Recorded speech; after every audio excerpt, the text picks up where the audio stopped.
কাকা তো দেখ পুরাই পাগলা হয়ে গেছে, সব ঝাঁকা নাকার মতো সব বালতির ভিতরে চারে মারতেছে, পুরাই পুরাই পাগলা হয়ে গেছে কাকা যা দেখতে।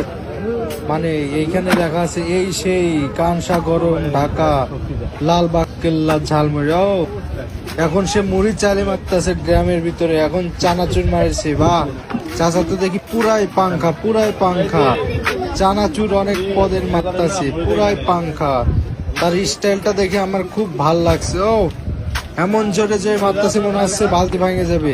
তার কাছ থেকে প্লেট নিয়ে প্লেটটা ধোয়ার কি অবস্থা। বা সে ব্যবসা যে সেই করতেছে, ভালো ভালো। ও সে এখন চানাচুর, আবার চানাচুর, মানে কিরকম কিন্তু খাইতে কোনো স্বাদ না। আমি একটা খাইছি এখন মুড়ি, এখন তেল দিবে। ও লবণ দেওয়ার কি স্টাইল বাবা, এখন সে লবণ দিছে আবার লবণ দিবে। ও সেই সেই, মানে না বললে